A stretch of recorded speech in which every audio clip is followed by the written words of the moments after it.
अशोक वाजपेयी है। मैं honourable high court Lucknow में विधि व्यवसाय करता हूँ।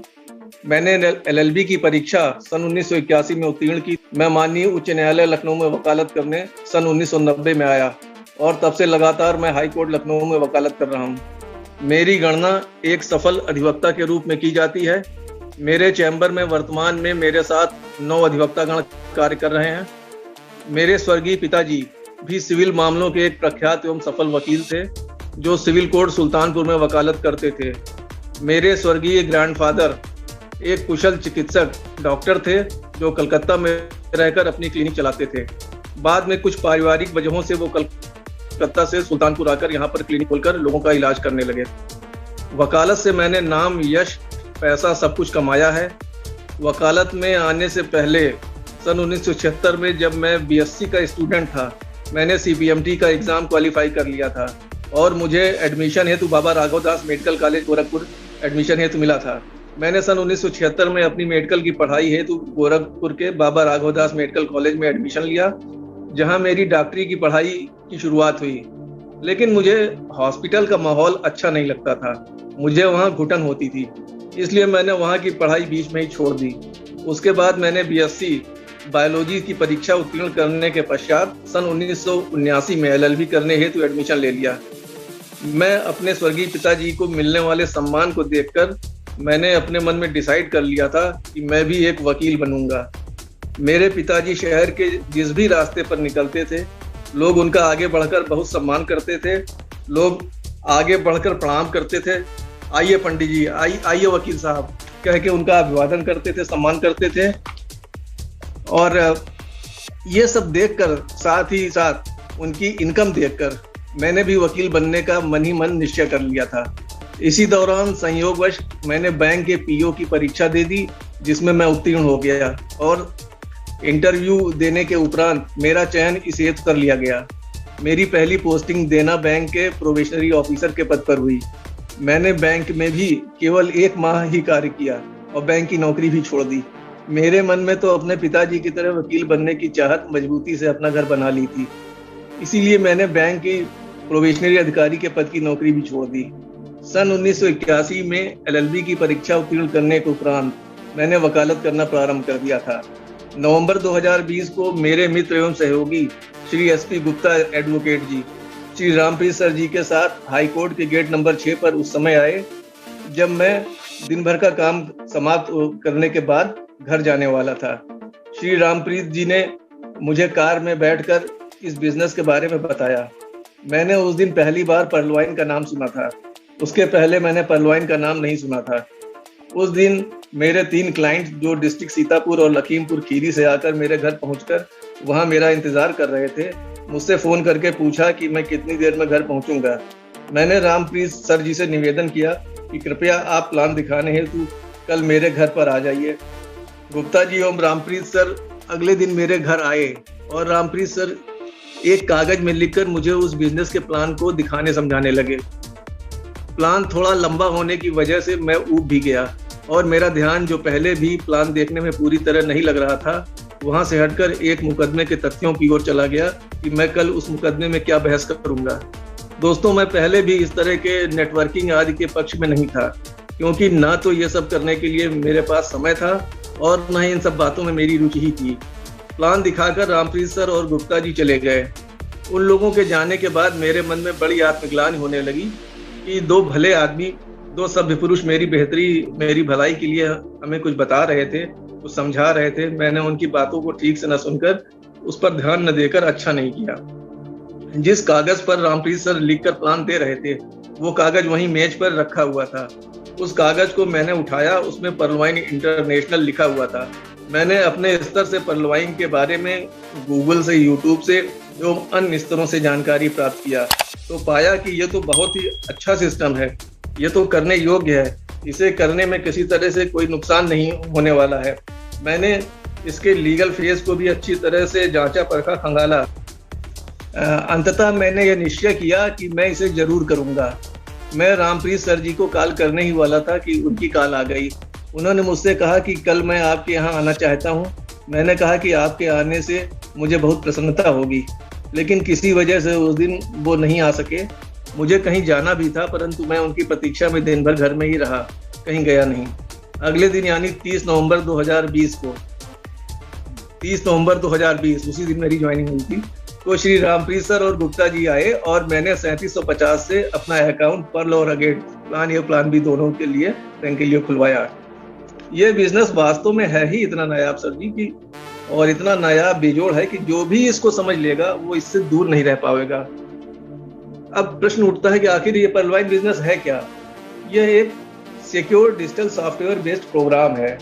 इसमें हम डिजिटल ग्लोबल अकाउंट स्वयं खोलने का काम करते हैं और दूसरों का अकाउंट खुलवाने का काम हम करते हैं। पर्लवाइन का कोई सीएमडी नहीं है, एमडी नहीं है, ना ही इसकी कोई ब्रांच है, यह कोई कंपनी नहीं है और ना ही कोई इन्वेस्टमेंट प्लान ही है। यह एक रोबोटिक सॉफ्टवेयर सिस्टम है जो पिछले 5 वर्षों से 100% सिक्योर 100% डिस्ट्रीब्यूशन देता हुआ काम कर रहा है, लगातार इन लोगों को इनकम दे रहा है। इससे जुड़ने वाले किसी भी व्यक्ति पर कोई लायबिलिटी नहीं है, यानी ये लायबिलिटी फ्री है। यह एक digital global robotic software bank है जिसके फाउंडर एक दूरदर्शी और गणितज्ञ डॉक्टर डेनियल जॉनसन हैं, जिन्होंने इसकी स्थापना दिसंबर 2015 में अमेरिका के टेक्सास शहर में की थी। यह वहां से रेफर होते होते जनवरी 2018 में भारत में आया और तब से अनवरत सफलतापूर्वक कार्य करते हुए जो लोग इससे जुड़े हुए हैं उन्हें धनोपार्जन करा रहे हैं। यह रोबोटिक सॉफ्टवेयर सिस्टम 156 देशों में डिजिटल बैंक के माध्यम से कार्य कर रही है, ठीक वैसे ही जैसे एसबीआई का YONO, e wallet, Paytm, Google Pay, PhonePe, WhatsApp, Facebook, Google क्राउन इत्यादि काम करती है। जैसे हम इंडियन बैंक में खाता खोलते हैं, वैसे ही पर्लवाइन में हम एक डिजिटल अकाउंट खोलते हैं जो 30 DP यानी 2250 रुपये में मात्र से एक्टिवेट होता है। पर्लवाइन हमें ओनर बनने का मौका देती है, साथ में अनलिमिटेड अर्निंग का अवसर प्रदान करती है। यहाँ से हम इतनी अर्निंग कर सकते हैं कि जिसे हमारी आने वाली जनरेशन भी नहीं खत्म कर पाएंगी। इसके पास अपना खुद का सर्वर एवं डोमेन है, 7 लेयर की सिक्योरिटी है जो किसी भी तरह से हैकर्स द्वारा हैक नहीं की जा सकती। इस सिस्टम में हम अपना अकाउंट खोलकर जब किसी दूसरे व्यक्ति का अकाउंट खुलवाते हैं तो फौरन ही हम कमाना शुरू कर देते हैं। यहाँ हमारे काम का प्रतिफल हमें तुरंत ही मिल जाता है, माइक्रो सेकेंड में मिल जाता है, पलक झपकते ही मिल जाता है। हम कई तरह से इनकम अर्न करने लगते हैं। हम यहाँ वर्किंग करके इतनी अर्निंग कर सकते हैं कि जिसे काउंट करने में कैलकुलेटर भी फेल हो जाता है। पर्लवाइन बिजनेस को हर व्यक्ति, चाहे वो खूब पढ़ा लिखा हो, कम पढ़ा लिखा हो, ठीक से गणना भी न कर पाता हो, और चाहे वो किसी व्यवसाय में हो, नौकरी में हो, फुल टाइम या पार्ट टाइम समय देकर आसानी से यहाँ पर कर सकता है, यहाँ से जुड़कर अच्छी अर्निंग ले सकता है। बिजनेस को करने वाला हर व्यक्ति बड़ी सफलता प्राप्त करना चाहता है। जो भी इस बिजनेस में आता है उसकी चाहत ये होती है कि वो बड़ी सफलता प्राप्त करे। यदि हम इस बिजनेस को सोच समझकर अपने वैचारिक क्षमता का प्रयोग करके उसको अच्छी तरह से समझ करके उसका पालन करते हुए करेंगे तो हमें करोड़पति अरबपति बनने से कोई नहीं रोक सकता है।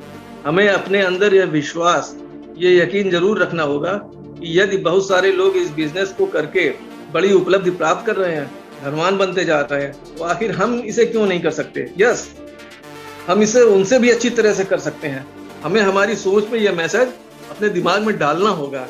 हमें किसी भी काम करने से पहले एक गोल सेट कर लेना चाहिए। यदि हम गोल सेट नहीं करेंगे, हमारा कोई लक्ष्य नहीं होगा, तो हमारे पास कोई प्लानिंग भी नहीं होगी।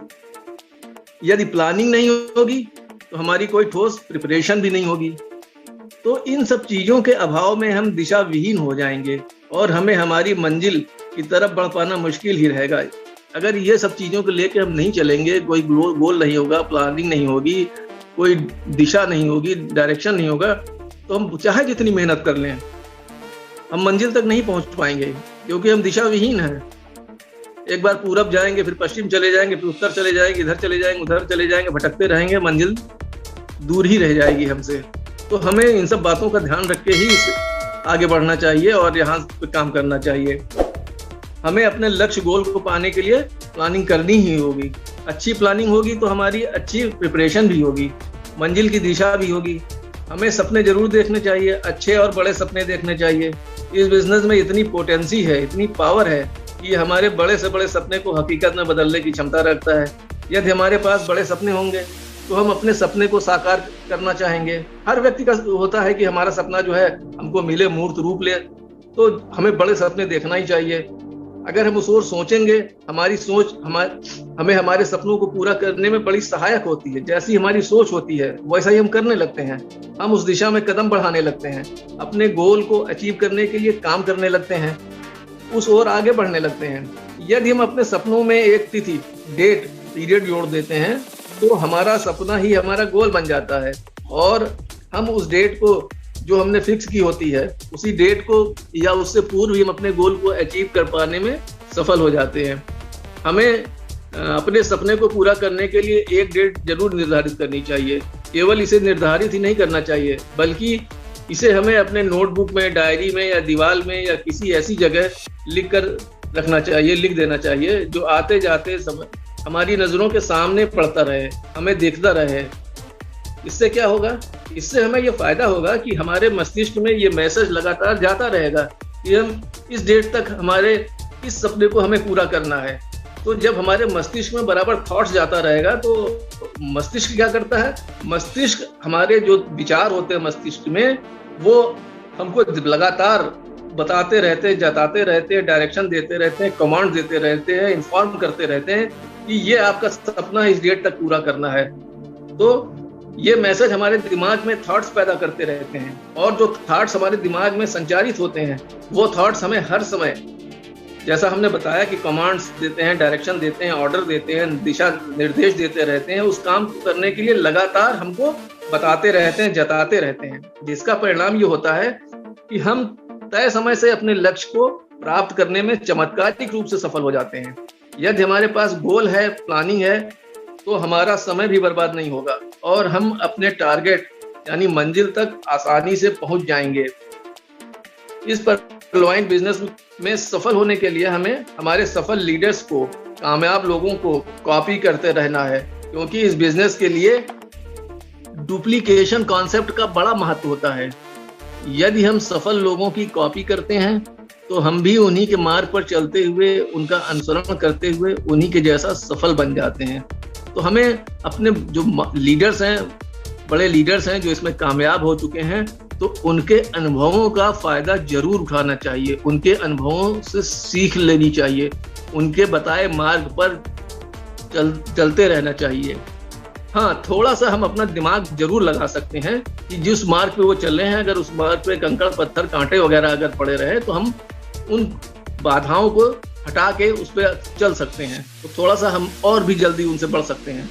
तमाम लोग कहते हैं कि ये दिमाग लगाने का बिजनेस नहीं है, तो थोड़ा सा मैं अपने हिसाब से ये कहता हूँ कि अगर हम थोड़ा सा अपना दिमाग भी लगा के करेंगे, अपने जो लीडर्स हैं उनके अनुभवों के साथ अपना दिमाग भी थोड़ा सा लगा देंगे, तो मेरी समझ से और भी ये दिमाग लगाना हमारा सहायक होगा, हमको शीर्ष तक पहुंचाने में, हमको हमारी मंजिल को तक ले जाने में, हमको अच्छी अर्निंग करा पाने में।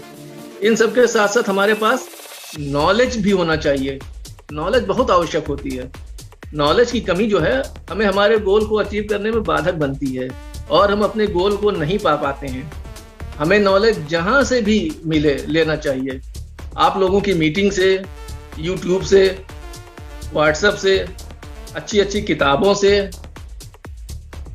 एबी मोटिवेशंस के अमर भाई के तमाम वीडियोस हैं, अमिताभ बच्चन सर के तमाम वीडियोस हैं, और रविंद्र पासवान सर जी के वीडियोस हैं, और भी तमाम वीडियोस हैं। हाँ, हमको यूट्यूब के उन्हीं वीडियो को देखना चाहिए जो कि सफल लीडर्स के हैं, जिनको हम जानते हैं, अच्छी तरह जानते हैं, क्योंकि ये यूट्यूब में तमाम यूट्यूबर्स पैदा हो गए हैं। वो अपने अपने हिसाब से अपनी रेटिंग बढ़ाने के लिए, उससे कमाई करने के लिए तमाम अनर्गल बातें भी उसमें डाल देते हैं। ऐसी बातें डाल देते हैं जो कि सिस्टम के नोटिफिकेशन में होती ही नहीं है, या सिस्टम में वो कभी न रही हैं, तो अपने हिसाब से वो न जाने क्या क्या डाल देते हैं। अब उसकी चर्चा करने का यहाँ पे समय नहीं है। तो हमें अच्छे लीडर्स के ही वीडियोस को देखना चाहिए, अच्छी पुस्तकों को पढ़ना चाहिए। विजय पंडित सर जी ने शिव खेड़ा जी की पुस्तक की एक बार चर्चा की थी, उसको पढ़ना चाहिए, जीत हमारी, हाउ कैन वी विन। तो ये सब पुस्तकें बहुत ही ज्ञानवर्धक पुस्तकें हैं, हमें हमारे रास्ता तय करने में बहुत सहायक हैं, हमें हमारे उत्थान में बहुत सहायक होती है, हमें मंजिल तक पहुंचा के ही रहती हैं अगर हम उनको पढ़ते हैं, उनसे सीख लेते हैं। आप लोगों ने बड़े पेशेंसली मेरी बातों को सुना। आप सबका बहुत बहुत धन्यवाद।